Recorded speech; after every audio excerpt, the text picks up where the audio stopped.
this ceremony be filled with joy and pride. Let it remind us all of the power of education and the potential within each of us. Amen. Graduates, as you embark on new adventures, carry on the legacy of this achievement with pride. The knowledge and experience that you have gained are the foundations upon which you will build future success. We also thank you for putting your trust in the Harris County Department of Education.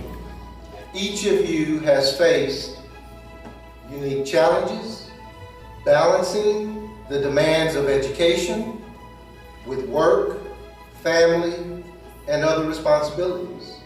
Many of you return to the classroom after years away, driven by the desire to better yourselves and provide brighter futures for your families, and shown that it is never too late to pursue your dreams. Your achievements are an inspiration to all of us.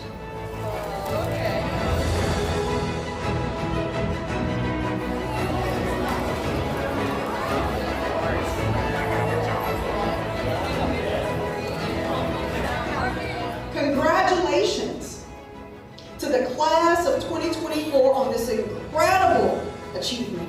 Let's continue to reach for the stars. We can, we will, and we did.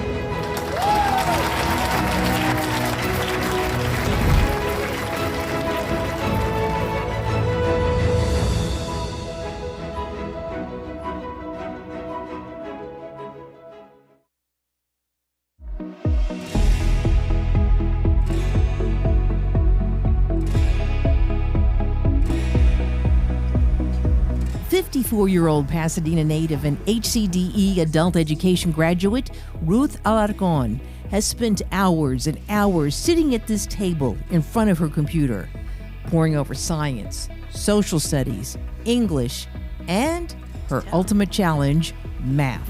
The negative comes into a positive. It's been difficult these last couple of years for me, real difficult. I've overcame a lot of stuff. 3 back surgeries, a neck surgery. You know, it would take every muscle in my whole body to go sit at the table over there. I think what I was doing, I was just overworking my brain because I was working out of so many different books. And after I got that all out of the way, I just specifically focused on math. For Ruth, her journey has been a long one. She decided to drop out in 1985 to help her father. I want to say I was like 15. You know, my dad was a functional alcoholic, and he used to beat up on my mom. So they separated and got a divorce, but I always stayed with my dad because my dad had the funds to raise us. It was hard for me to go to school and, you know, try to take care of my dad because I was the only girl. So I thought, okay, well, I'm going to quit school. That way I can get me a job and I can help my dad more. You know, because at that point he was struggling with the rent and, you know, where we were going to live. In her early 20s, she meets the love of her life, Victor, an electrical engineer, and they start a family, 2 boys and 2 girls. I don't know where I would be if I hadn't met my husband. God sent me a good man because he's a very good husband, very good provider, and a good father. And it was in 1998 she decided to pursue her GED with the Harris County Department of Education. I passed everything except the math. And the math by 1 point. I sat on the couch and I just cried. I was like, by 1 point, they just couldn't give it to me. But when it came to her children, Ruth was adamant that they would be getting their high school diplomas. Finishing that 12th grade, which 12th grade was, I was like done. I was like, I don't want to keep going and blah, blah, blah. And I just knew I had to because I had a very strict mother and she was all about school, you know. All of Ruth's children graduated from Deer Park High School. Her eldest joined the Air Force and now has a job with Valero. Another daughter is a teacher and has a master's in science from the University of Houston Clear Lake. And her youngest son is an engineer. And it's been within the last 2 years, her children have learned a shocking fact about their mom. You don't have a high school diploma? And I was like, no, I don't. She says her family has been her biggest cheerleaders and have encouraged her to get her GED. But it really wasn't until she drove her niece to the adult education building to sign up for classes that she actually reconsidered pursuing her GED. So I went in, and everybody's sitting down, and Miss Cole, she said, "What is your name?" And I said, "My name is Ruth." And she said, "You're not on my list, but we'll figure that out later." She made you feel in orientation that you belonged. And Ruth found tremendous support from all of her teachers, especially math teacher Elsa Kleeman. She kept saying, "Ruth, you can do it. You can do it. You know, if you need me, I'll be here after class. You know, call me. Well, I'll make a Zoom class," and everything like that, which she did. She did, and we done it. We were just so busy learning that we had already been in like 2 hours, and we're like, "Really, 2 hours?" I said, "Oh, Miss Clement, I'm so sorry. Do you have something to do?" She's like, "No, Ruth, I don't have anything to do." In the middle of this interview, Elsa Kleeman makes a visit. I'm so happy to meet you. Good to see you. Oh my gosh. Oh, I know you look different in person. I called you and I'm like, "Okay, well, does the X go first or Y up and down?" And she sent me this little thing where it's like, "Okay, I got it." You were persistent.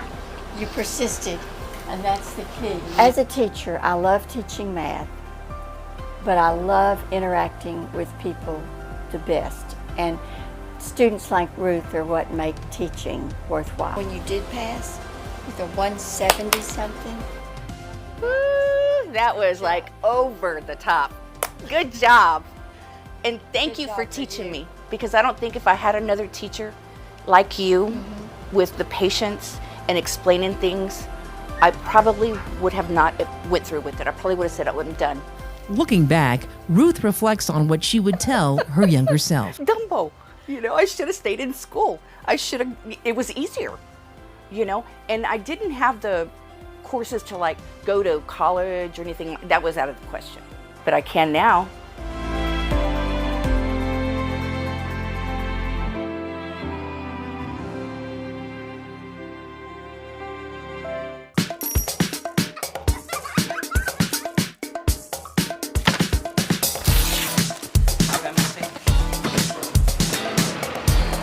The joy and excitement in the building is just so infectious.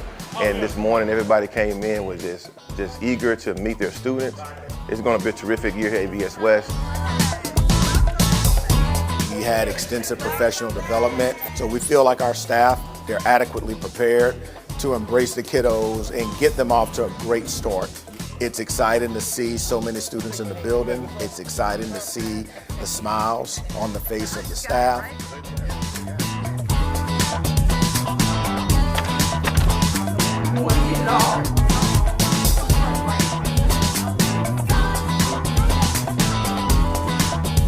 Teachers are looking wonderful, they're prepared, and the children are settling in.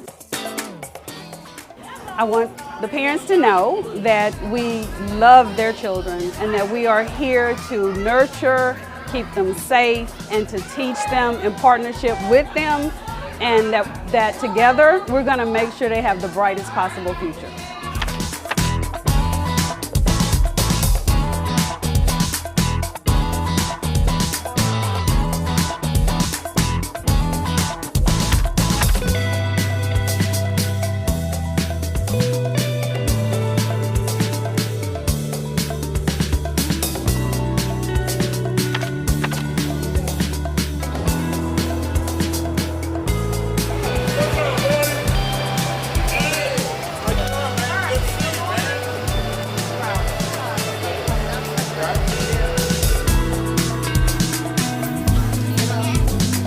Our staff is excited to receive their students so that we can begin changing the narrative, which is our theme for this upcoming school year.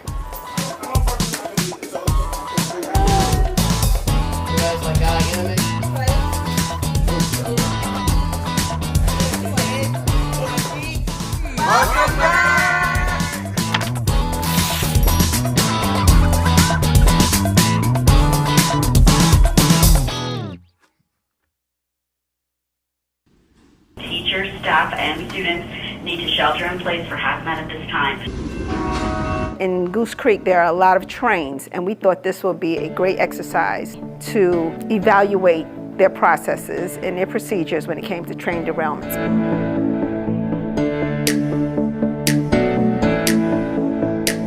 We've been advised what the derailment is or what the containment is? We've been planning for 7 months now, and so we've been meeting as a planning team to come up with the most realistic and possible scenario that would give every element of the phase. Any children in here? Today was a train derailment, so that activated a shelter in place for hazmat in the school, and then in turn a relocation of that campus to another school, and then a reunification of students and parents.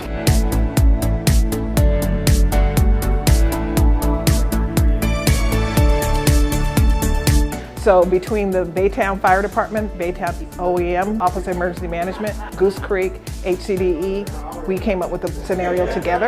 And then from there, we started to determine what were critical tasks that had to be done. And then from there, we start what are things that could happen. And all units on scene at Carver, be advised, Baytown Fire, so the air quality is good enough to begin evacuation.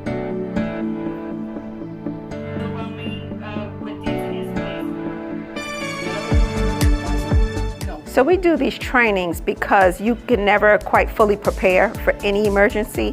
So muscle memory is important. So the more you prepare, the more you train, the better your outcomes are when in the event that there is an actual emergency. You know, we say in different ICS trainings that, you know, you don't want to meet different county officials and different agencies at 2 in the morning when an incident happens, right? You want to have that relationship established with them ahead of time. So this is a great way to do that.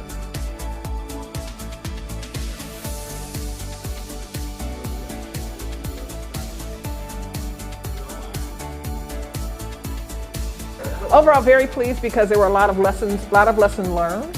A lot of things that people just thought were going to happen automatically just didn't happen, and then everybody's like, oh, that didn't happen automatically. So what do we need to do there? But I think it went well.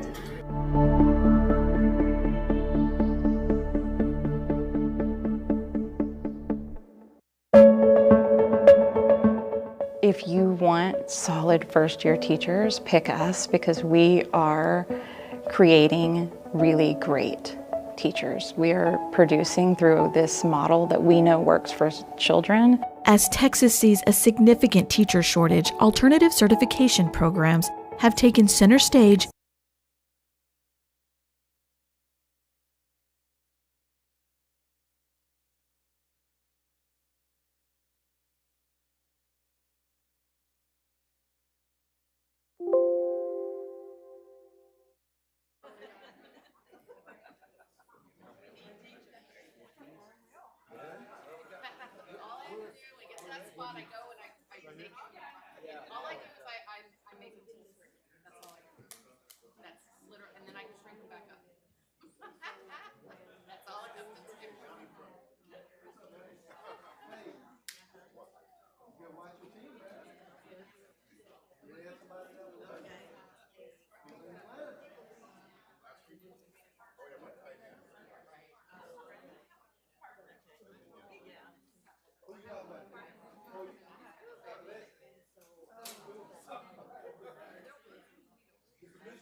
The Board of Trustees of the Harris County Department of Education is now convened in a regular board meeting on Wednesday, September 18th, 2024 in room 401 at 6300 Irvington Boulevard, Texas at 1:01 p.m.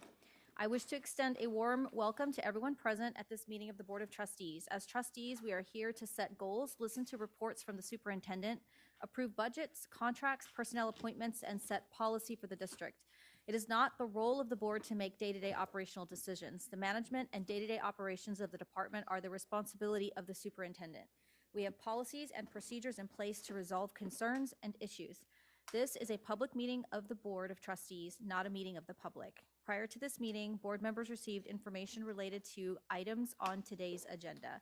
Agenda items will not necessarily be handled in the order listed on the notice. The meeting is open to all who wish to attend and hear the matters discussed. During the course of this meeting, the board may determine that a closed session is necessary. In that event, the board will meet in closed session to consider matters duly posted for this meeting as permitted by section 551.071 to 551.084, inclusive of the Texas Government Code. I respectfully ask that you please refrain from talking while others are speaking and that cell phones are turned off or in silent mode. Thank you for taking time today to join us. and for your interest in the Harris County Department of Education.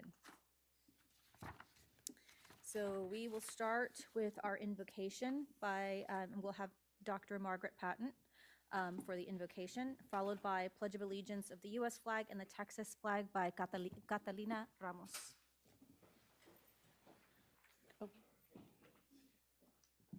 Good afternoon, HCDE trustees and Superintendent Colbert. You have been a strong support system for and advocates for the schools division. You show up for us in many ways, and we want to let you know that we really appreciate you. So in your honor today, we read 1 Corinthians 15:58. Therefore, my dear brothers and sisters, stand firm, let nothing move you, always give yourselves fully to the work of the Lord, because you know that your labor in the Lord is not in vain. Please join me in a short prayer. Father, thank you for choosing this team for this time. Cover this leadership team, all the HCDE divisions and their staff, and Mr. Colbert's favorite, the schools division. Continue to direct our path, order our steps, and grant us the wisdom to show up every day to support our students and staff in the way that is pleasing and purposed by you. Father, as we strengthen our relationship with local and state agencies, show them the heart of our division and have them recognize our value. And for our students, let us be the enduring impact in their critical areas of need. We ask that you continue to stand in the gap as they are on their journey to conquering the world and finding their place. Please go where we cannot, protect when we cannot, give strength that we cannot, and bring them safety in all they do. Thank you, Father, for all your continued blessings. In your glorious name we pray. Amen. So we can continue with the Pledge of Allegiance.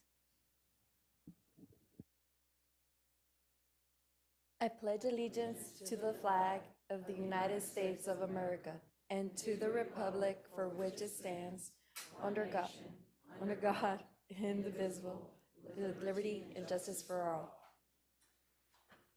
Honor the Texas flag. I pledge allegiance to thee, Texas, one state under God, one and indivisible.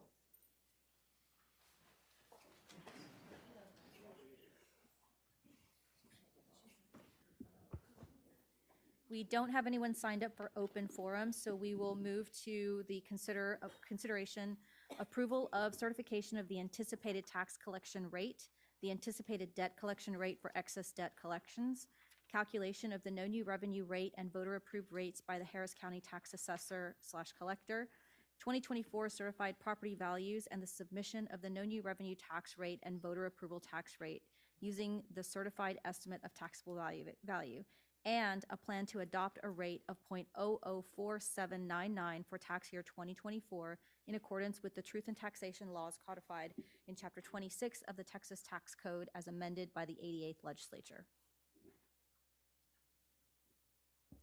Hello, Dr. Mesqua. Hello. Hello, can you hear me? Yes. Okay. I believe you can see the presentation on September 18 for the 24-25. The property value growth went from 639 billion to 665 billion, and you see the progression and the increases over the last few years. The tax rate since 2013 has come down, and as you can see it depicted in the in this slide. It's been a decade plus of decreases in the tax rate, or a 31% decline, or $4.55 decline in the tax rate since 2013 since fiscal year 2013 to fiscal year 2025. And so the proposal is to reduce it to 0.004799, which is in effect 31% from 2013.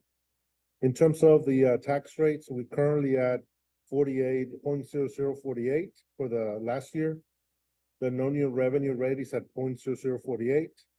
The voter approved rate is 0.005259, which means you could potentially go all the way to that and not trigger an election.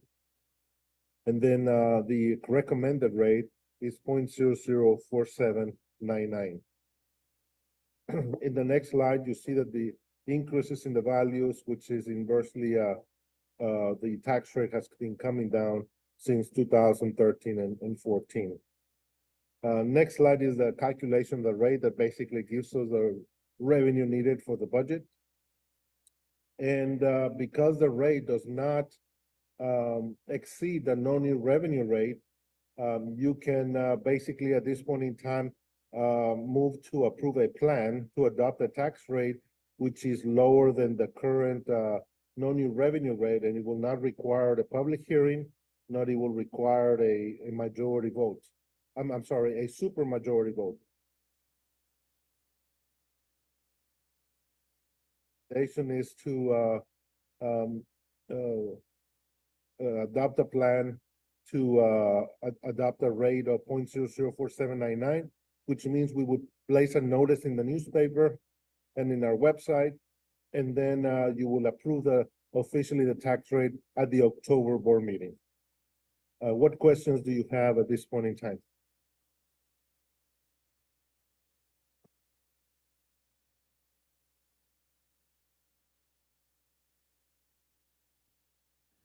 I do not see any questions at this time. Thank you.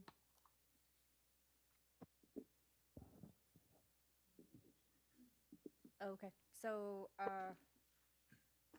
just for the consider approval. Okay. All right, do I have a motion to consider approval? So motion by trustee McGee, seconded by trustee Cantu. All in favor? Motion passes 7-0.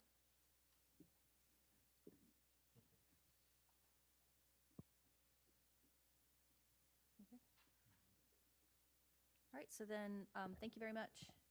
And then we'll move on. Thank you. We'll move on to reports and presentations. So next we have Employee of the Month with Dr. Tyrone Sylvester.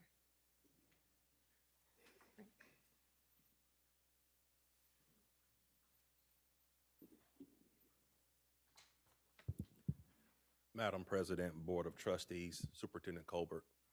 Today I have the honor of introducing you to a key member of the Human Resources team, Ms. Ashley Barker, the September 2024 Employee of the Month. It is a pleasure for me to showcase one of our HR employees, as our work is important, but rarely public. Ashley is HCDE's HR Composition Analyst, assuming this role in April. In this capacity, she works with the business office to ensure employees receive their correct pay, and any changes to deductions are made accurately and in a timely manner. Ashley takes on the responsibility of making sure everything is set up, ready for each pay period, so no employee will be docked or paid incorrectly, which at times requires she work from home or during holidays. Assistant Director HR Patty Menard said in her nomination. She goes beyond her regular duties by scheduling her absences around payroll processing periods because she cares about each employee. But her value to the team surpasses her work experience and her performance. Menard credited Ashley with helping to establish the amazing culture HCDE is known for. Prior to working with the financials, Ashley was an HR generalist who planned many employee morale events, including the return of the chili cook-off last year and the first picnic in the parking lot. Ashley was at the forefront of our culture, as well as employee emotional and financial well-being. Ms. Menard explained in her nomination, "I don't think people recognize her enough for that." But it's not just event planning that Ashley excels in. Her colleagues said she's always willing to go the extra mile, and she's the go-to person for employee data, reports, and records. Ashley's dedication was most recently seen during Hurricane Beryl when she braved the heat and, along with a handful of other HCD employees, came into the office to ensure staff were paid on time. Our communications division has put together a short video highlighting Ashley's contribution to HCDE.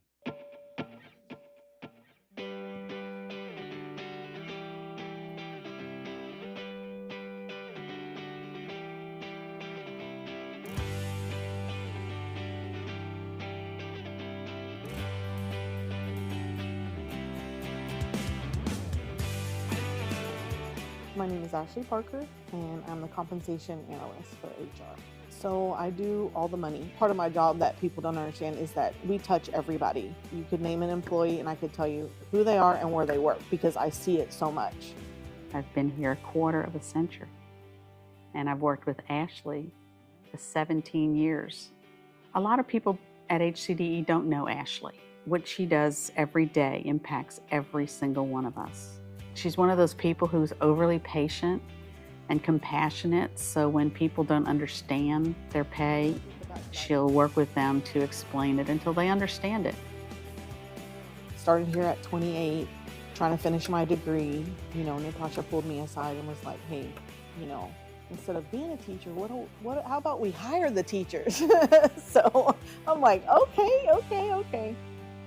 She was pivotal for years, working with facilities, planning and setting up and making sure that all our events went smoothly. We had enough food, we had enough decorations, and Ashley was at the forefront, and I don't think people really recognized her enough for that. So Patty is my direct boss. She's always pushed me to be a better person. She got her master's as well, and she's like, now it's your turn. I don't really have any hobbies, but like my children keep me busy. Even though the two oldest ones are adults, they need me more than they did when they were little. And of course, shopping is probably my hobby. Retail therapy. Miss Ashley is a person who is going to do whatever is necessary for Harris County Department of Ed to be successful. And she comes aboard, and whatever you ask of her, she willingly does it. And that's just a skill and a willingness that you don't see in every person, and that's what makes her special. Ashley's an unsung hero. When the building was closed because of the electricity, Ashley was here making sure that everybody was set up properly and that everybody would receive their pay. So she is very selfless. I think the lady wears a cape. I think there's a hidden cape somewhere in her office. When she closes her door, she puts her cape on, and she flies around the office, and she does all this stuff. She's just remarkable in that way. People always say, your hands are full, and I said, no, you should see my heart. Our HR team members, they do a lot of great things for the organization. We have a great team down there, and for one of our team members to be recognized in this way, it's absolutely an honor. They're not seeking the camera, they're not seeking the spotlight, they're not seeking to be employees of the month. They're just seeking to be good people. Please join me in celebrating Miss Ashley Barker, our September 2024 Employee of the Month.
Oh. Yeah, we'd just like to recognize her parents. So, hello. Thank you.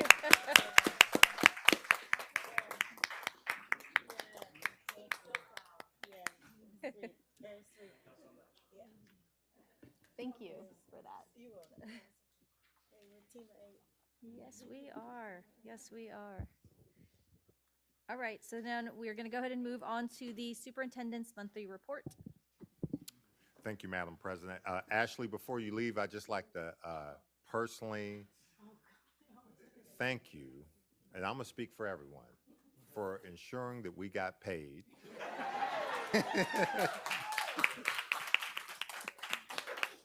Yeah, she's part Green Beret. She just traveled through all the water and wind and everything and make sure we got paid. So thank you so much for that. Yes, thank you. All right, Madam President, I have 3 items to update everyone on. First, Dr. Amesqua isn't here today, so it's my privilege and honor to recognize the fact that we are the recipient of another Transparency Star Award. The trophy case is getting full at this point. You know, we've gotten a number of these. This is for Open Government and Compliance Star, and I wanted to recognize our business office and purchasing for being able to win this award. So thank you to them for that.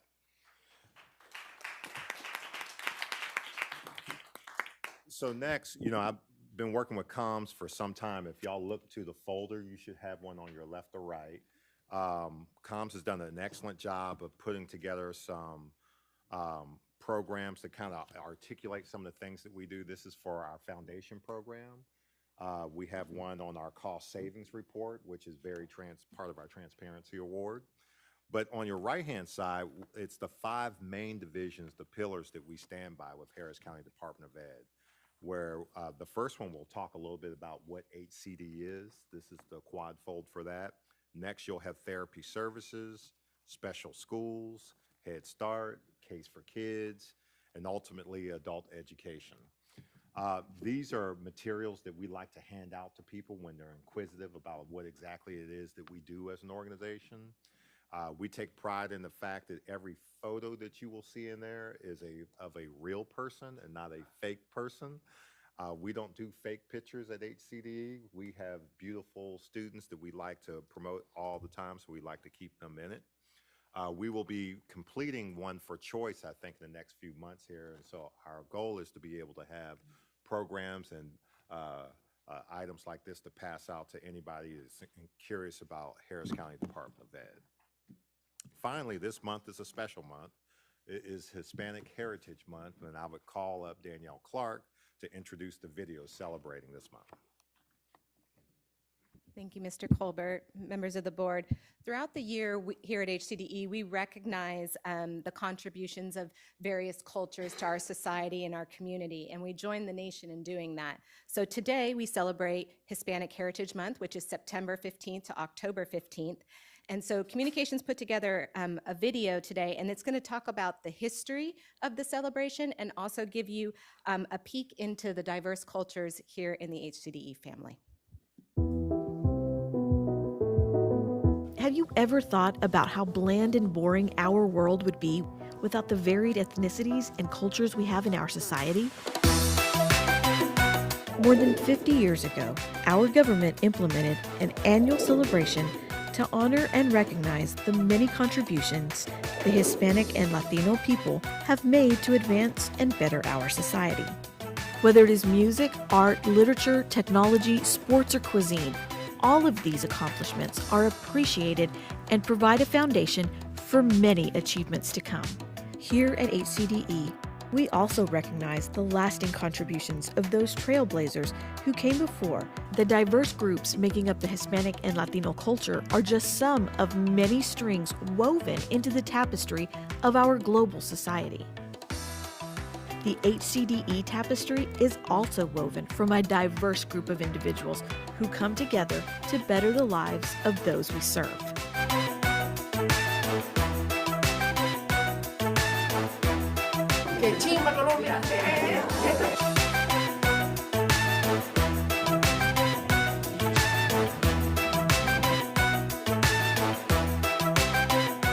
Happy Hispanic Heritage Month! we celebrate Hispanic Heritage Month. We are HCDE. Somos HCDE.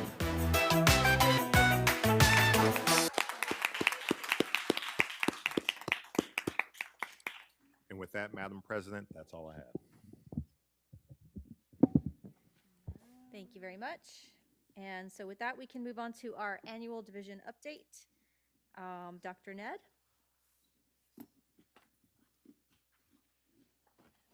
Thank you, Madam President. Good afternoon, Board of Trustees, Mr. Colbert, extended leadership team members. I am Dr. Charles Ned, and I am the Senior Director of Schools, and it is indeed a pleasure for me to highlight Mr. Colbert's favorite division, the schools. So I'll begin by asking members of the Schools Division Central Office staff to please stand and be recognized. This is a group that their fingerprints are all over our students and our staff, and they never fade. You know, we have Dr. Margaret Patton, who leads the team as it pertains to curriculum. We have Ms. Nkechi Washington, that's our instructional coach. You can find her on any of our 4 campuses any day of the week. We have Ms. Michelle Rayson, that's our technical and compliance support officer. She works really well with our campuses to ensure, especially our AB campuses, to make sure that all things are in line. And we have Ms. Denise Alamos-Jones. She's my admin assistant. She's the front line for us here at Irvington, as well as Ms. Joanne Galindo and Ms. Catalina Ramos, who's our parent engagement liaison. So again, it's our central office staff. They do a phenomenal job in supporting the work of our students and our teachers, so we really appreciate them.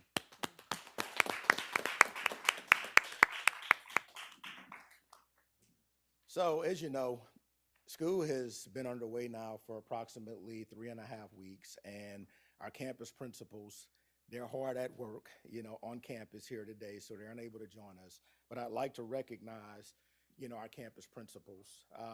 You know, they are truly the face of the schools division, and the work that they do each and every day with our students and with our districts, you know, it's above reproach in terms of the outcomes that they're able to achieve.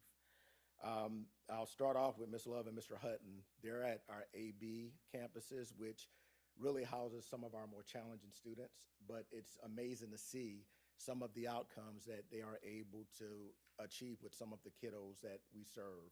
Ms. Love and Mr. Hutton are both gone into their 2nd year as building principal here at HCDE.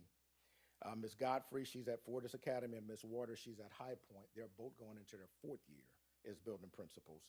So leadership stability is extremely important in terms of being able to hit the marks and hit the goals that you hope to achieve.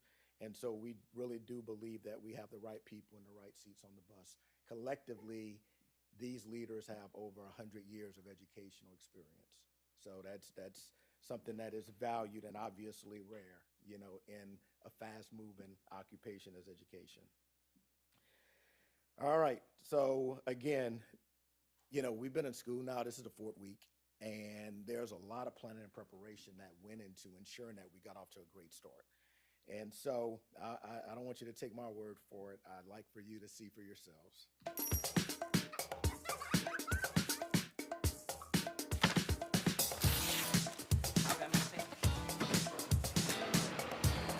The joy and excitement in the building is just so infectious. And this morning, everybody came in was just eager to meet their students. It's going to be a terrific year here at ABS West. We had extensive professional development, so we feel like our staff, they're adequately prepared to embrace the kiddos and get them off to a great start. It's exciting to see so many students in the building. It's exciting to see the smiles on the face of the staff.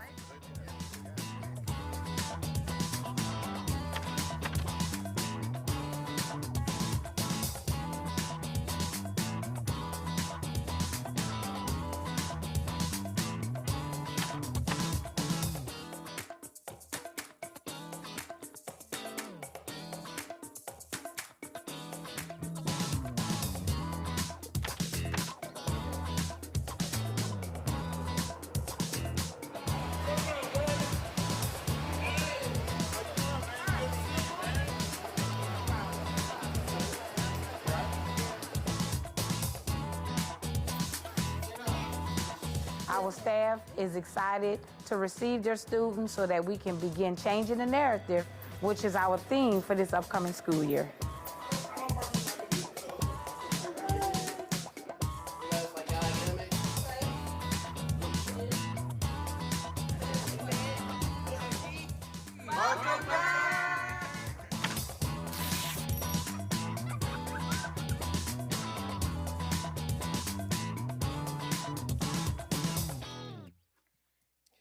So again, we had a great first day. And that's one of the few times during the course of the year that I have an opportunity to visit all 4 campuses in one day.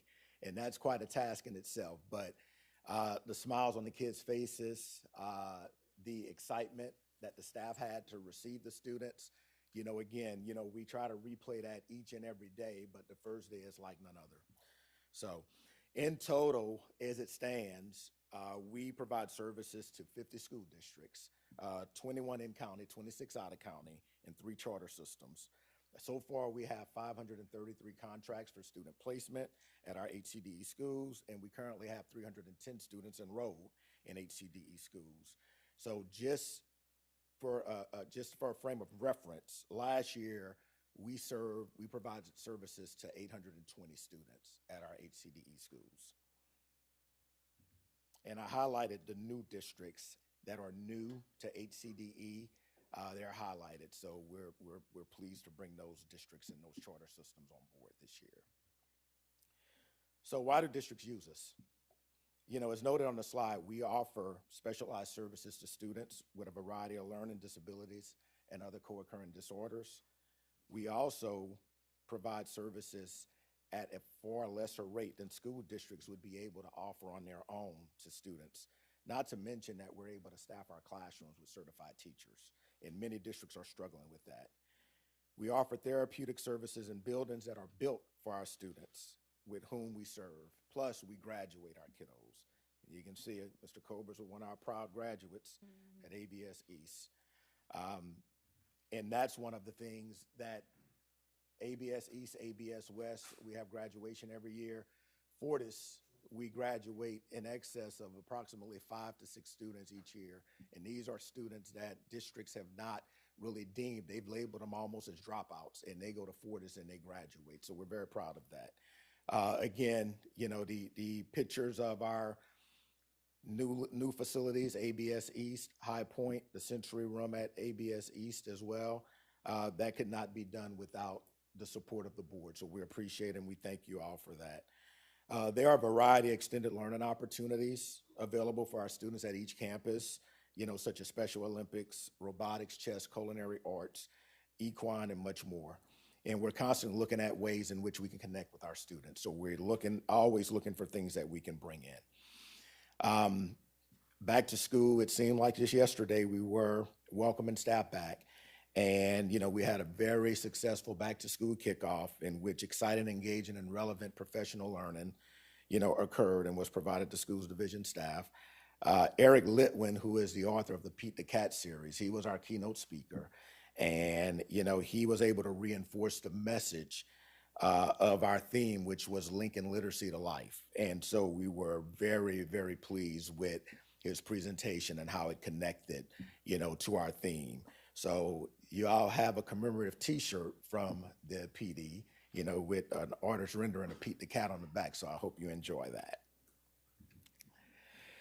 And the PD doesn't stop with the first couple of weeks of school. We have ongoing professional learning that takes place at various times throughout the course of the year. Our teachers are constantly in need of reinforcement.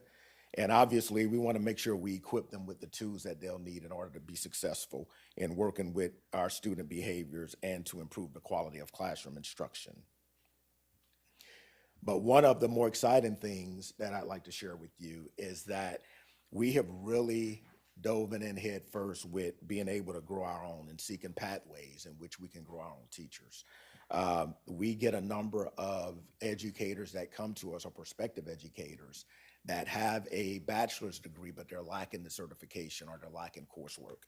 And so seeking pathways in which they can continue to work while earning that certification is something that, I'd have to shout out Dr. Patton because she has been instrumental in working with Prairie View A&M University as well as our Center for Educator Success in terms of being able to help identify and place some of our employees. To date, we have 3 teachers currently enrolled in the Prairie View A&M Teacher Residency Program. We have 2 more enrolled in the Center for Educator Success Program. We actually have 1 teacher that completed the CES program last year, and she's currently working at High Point East as a full-fledged certified classroom teacher. We also have 7 principal interns. So through the Prairie View A&M Leaders Program, we've identified staff that have completed the necessary steps to become principal interns. So we really are serious about growing our own. Thanks to these programs, in addition to the work of human resources, we begin this school year with the fewest number of vacancies that we've had in years. So, I appreciate the efforts of everyone that's involved in this. And as you can see from the pictures, I mean, it's just really the family environment in terms of being able to help support these individuals throughout the course of the year so that they can have success in their roles. We're very fortunate to have trustees and a superintendent that encourage us to promote the brand by presenting at conferences. We continue to seek out national platforms in which we can highlight the work that we're doing with other educators, many of whom are truly fascinated by the service delivery and business model that we have, in addition to being very impressed with the results that we've obtained. And this is just some of the conferences that our schools have presented at this year, and in the coming months, there'll be a few presentations that's being done by High Point and Fortis at the National Alternative Education Association Conference in October, and Fortis will also present in October at the National Dropout Prevention Conference in New Orleans. So we're very proud of that as well, to continue sharing our story. So in closing, we're very grateful for the support that we received from the team of 8, as well as HCDE, its internal divisions. It truly does take a village to ensure that our students and staff have what's needed so they can thrive. So again, thank you. We appreciate each and every one of you for your service and for supporting Schools Division. What questions do you have?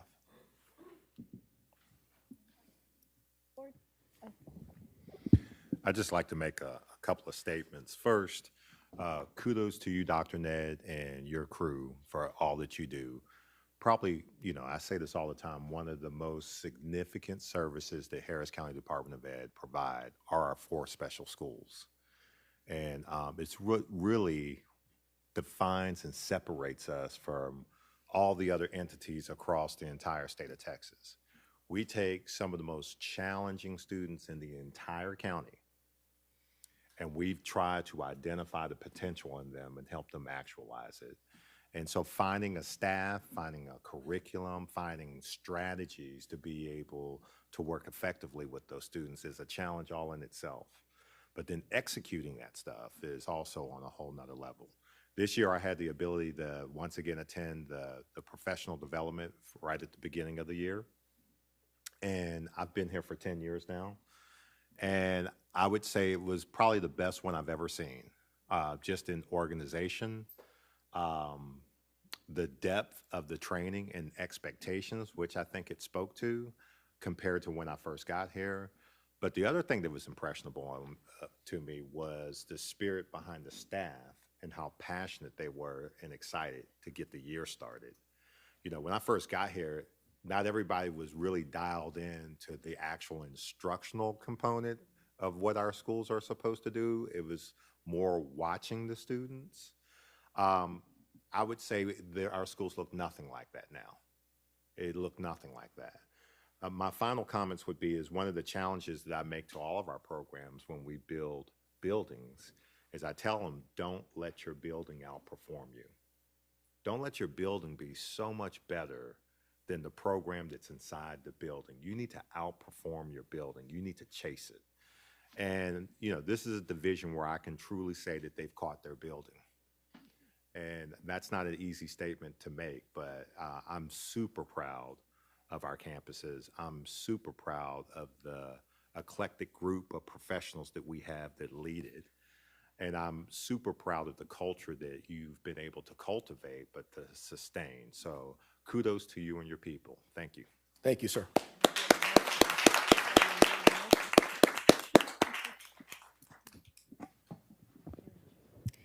Do we have any other reports from board members?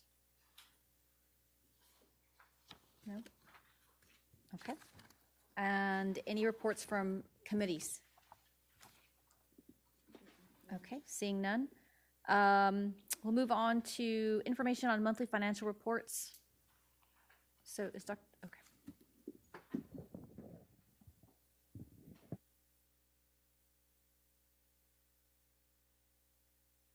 Dr. Musgrove. He is, there you are, coming in. There you are. Hello. Give me a second. Let me just bring up the highlights and we get started. All right.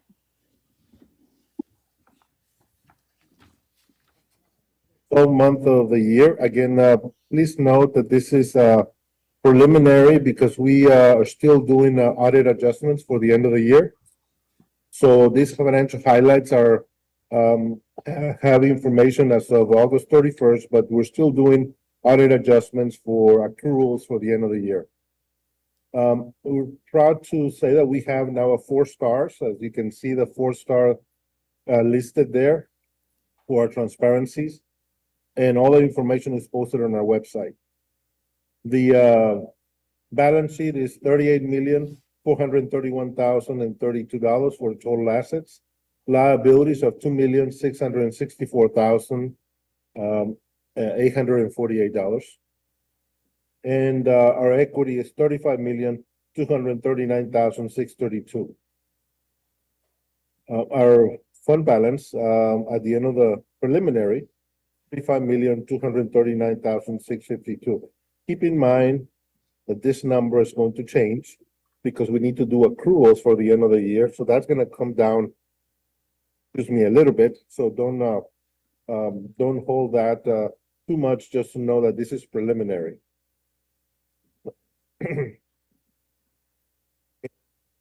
7% at fund balance to expenditure ratio, very similar to where we were last year at 29%. Working capital ratio holding strong at 35 million versus 26 million last year. Our unassigned fund balance at 46% versus 68% at the same time last year. Again, this is preliminary because we're still waiting for the audit adjustments for the year. And then our debt payments are going to be at 5.1% versus 7% from a year ago. Our tax revenue at 21%, and this is an indication that we have other revenue sources other than taxes that supplement our budget. And so you see the drop from 27% to about 21% from a year ago. Our indirect cost ratio holding out about close to 3%, similar to last year at 4%. Our for service revenue holding strong at 17.9% versus last year at 19%, and an increase in the growth ratio at 17.4% versus 13% for last year. And this is an indication that you have more contracts coming to the board and being approved that basically expands our revenue platform for the budget.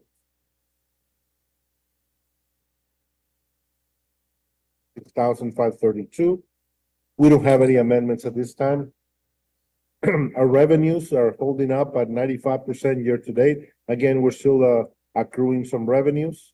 Year to date, we're at 77% versus for all funds.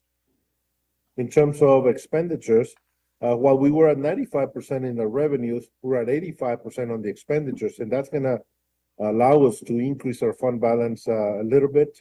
And you will see that when we do the presentation of the audit in the January board meeting. In terms of COVID cumulative disaster relief, we still have 107,971, which we're going to use by December once we finalize the payments for our staff.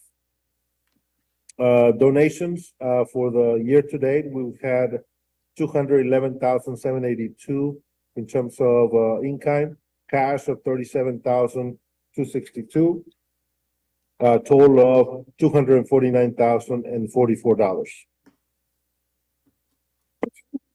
And primarily, donations were made for procurement services and the iPass, which we had last Friday. We got over 125 participants from small businesses that came to hear of how to do business with HCDE, the City of Houston, and the Small Business Administration. We are at 639 billion in terms of the values for this year. As I mentioned earlier, we're at 665 billion for the new year. We've collected 99.3 revenues, which is 30,001,692. We've had some refunds that we had to adjust because of some of the added to when they had the committee, then that they the certification reduced the tax levy, and so therefore we had to give some refunds to us to a tune of 378,533. In year to date, we're at 99.3 versus last year at 100.3, and we took that into account in setting the calculating for the new year. In terms of our disbursements, we have 516 disbursements totaling 5,304,800. P-card transactions, 483 transactions totaling 118,641. Fixed transfers totaling 2,160,893 for total disbursements for the month of 7,584,334. Website, all our checks, register, and information is on our website. In terms of segment division data, CES report, we have benefit variance of 1,718,000. Records management, which I think is going to be very close to breaking even. It is 30 days behind in some of our accruals, but we're right now at $407,073. Base therapy, 3,645,764, and schools of 4,144,651.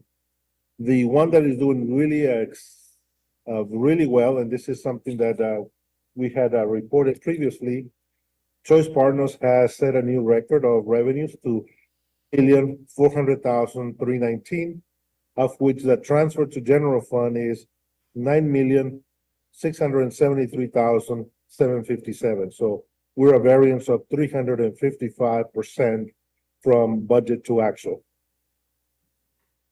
No budget amendments at this time. Foundation update, we have still equity of $447,742 in cash with the educational foundation. And you have a list of all the initiatives that are included there. Partners in Education, Tools for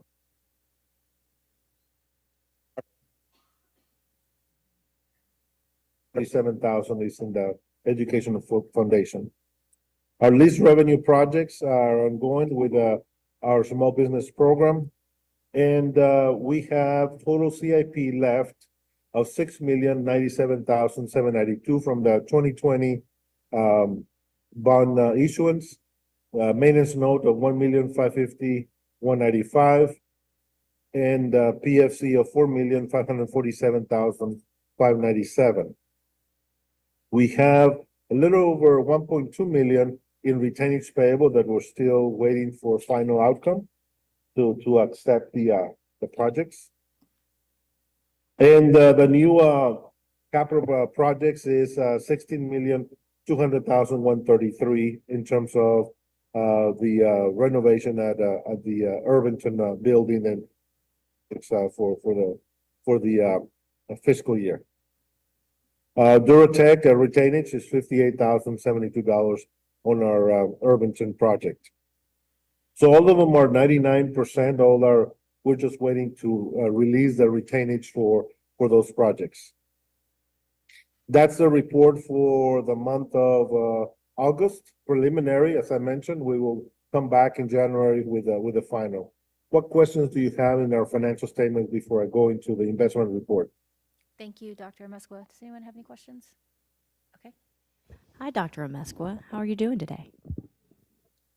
Hey, I'm curious, can we go back to the slide with the choice partners information?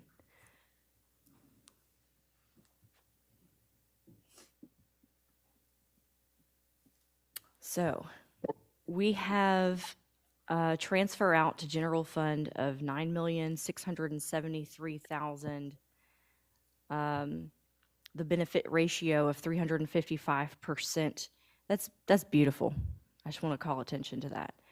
And I want to ask you, what was the budgeted amount that we were expecting that to be? Is that aligned?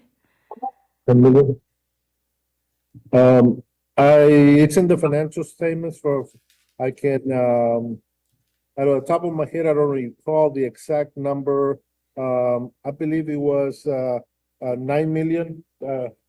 So we're going to, give me a second, I can find out real quick. Sure. My question about that is, so if it was a 9 million in the budget and the transfer out came to 9.6, do we have budget adjustments that we're going to be making? The transfer in, it was about 3.6 million in terms of the transfer in. So it's about a $6 million increase in the transfer in from choice. Now, keep in mind that we're still going to accrue for the rebate that we're going to look at. So that's going to be probably about $1 million there. So we have to it's adjust going for to that. probably be a net of about 8.3 million.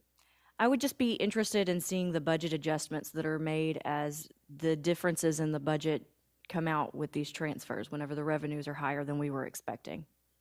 So Yes, the detail is in the attachments that are posted on our website. If you give me a second, I can go look it up on the website and show it on the screen. For only I give don't want me to a take too second. much time out. If that's something that you can do fast, no big deal. But I can also get it later if you need.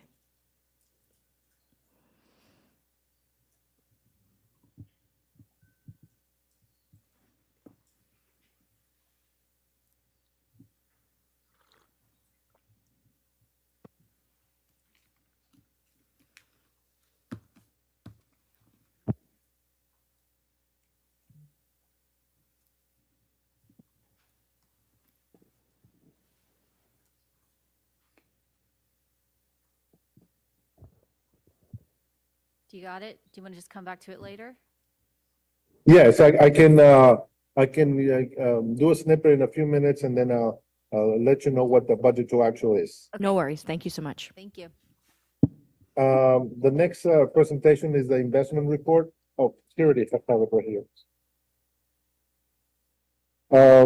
The total choice partners revenues were 8.8 million that we budgeted, and but we amended it. Remember that we amended that at I believe a month or two ago, and so it used to be only 3 million. So we amended it from that number. So it was 5.8 million that we had originally in the budget, and it came in higher than that.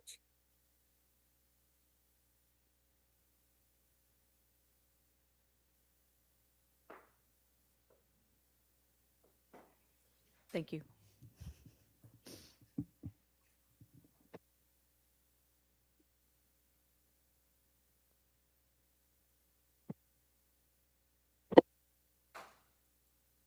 This is the investment report.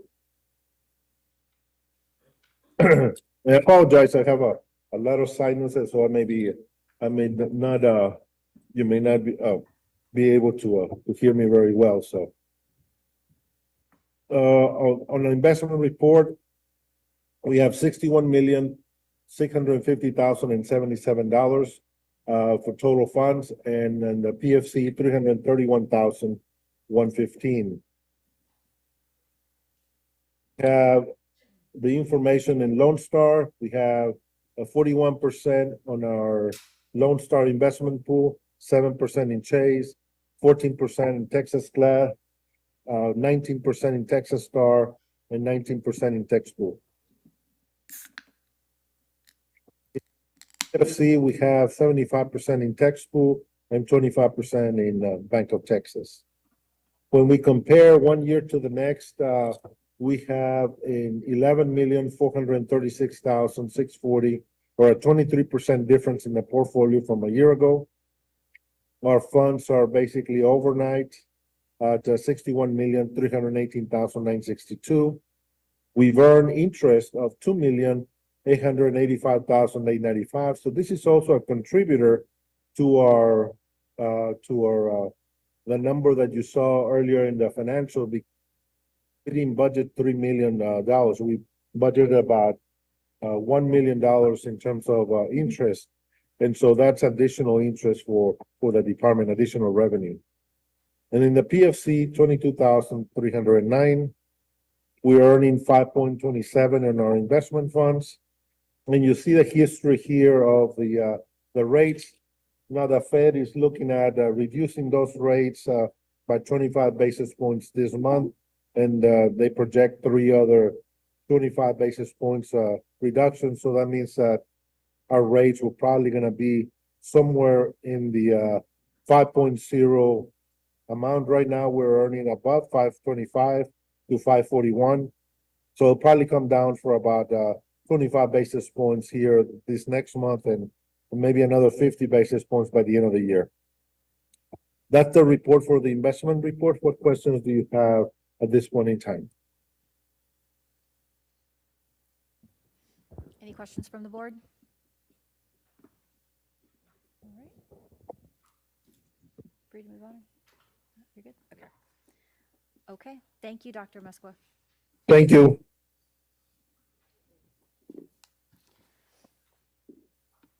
So we'll move into our consensus action items. Does anyone have any action items to pull today? All right. Seeing none, do I have a motion? Motion by Trustee Davis, seconded by Trustee Dick. Any discussion? All right, all in favor? Motion passes 7-0.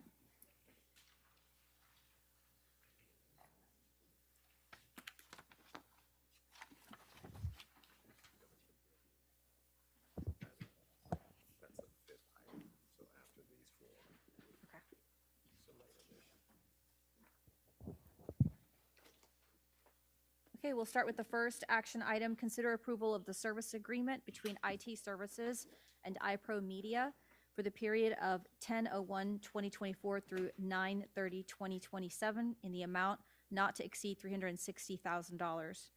Do I have a motion? Motion by Trustee Brown, seconded by Trustee Cantu. Any discussion? All in favor? All right, motion passes 7-0. Second item, consider approval for the service agreement between IT Services and FM Systems Group LLC for the period of 10/01/2024 through 9/30/2025 for an amount not to exceed $149,490. Do I have a motion? A motion by Trustee Brown, seconded by Trustee McGee. Any discussion? All right, all in favor? Motion passes 7-0. Number 3, consider approval of the competitive sealed proposals method as the project delivery contract method for the purchase and installation of playground equipment. Do I have a motion? Moved by Trustee Brown, seconded by Trustee Davis. Any discussion? All in favor? Motion passes 7-0. Number 4, consider approval of the competitive sealed proposals method as the project delivery contract method for the purchase and installation of playground equipment.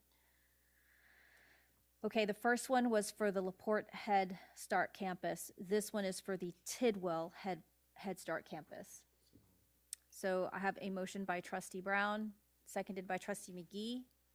All in favor? All right, motion passes 7-0. Do we have a discussion question? Oh, did I call for discussion? There is not. I was moving on. All right, you can do it. It's on, okay. I just want an explanation of the difference by any chance that we don't see, even though it is sealed, just understanding how much of a difference is LaPorte to Tidwell.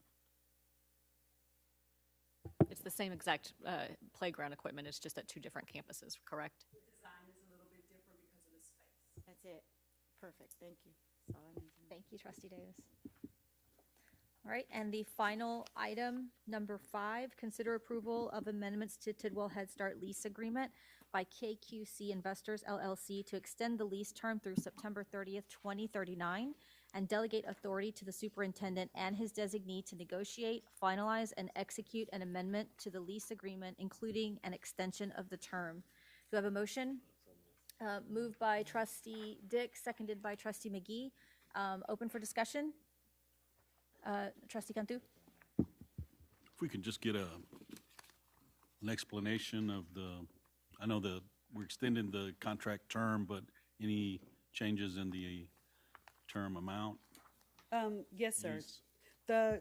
The extension is because we're asking Office of Head Start to make about a $1 million investment in the playgrounds at each site. So that requires an OHS rider. And so we're extending at the current terms. And the 9-year amount is the increase on the rent would be $1,165,014. Yes, 3% CPI at each 5-year renewal. Which is already in the existing lease agreement, and so this is merely just to extend the term and then attach that rider that Office of Head Start's requiring, which just declares the federal interest in the property. Any further discussion? All right, seeing none, all in favor? And motion passes 7-0. All right, we have come to the end of our board meeting. We do not have executive session today. So do I have a motion to adjourn? Okay, motion by Trustee Dick, seconded by Trustee Davis. All in favor? Or nobody wants to discuss, I assume. All right, motion passes 7-0. All right, thank you. And we adjourn at 2:01 p.m. 201? I didn't ask about the budget today, so we were good. We could have finished faster if you didn't ask about the playground. I knew it, but look, he had a question too, so look. Did y'all see that marketing? The global? Did you see the global marketing? I mean, I see what I've been feeling for a long time. I mean, you know. It's a good video. Yeah, it was an excellent video. Whoa.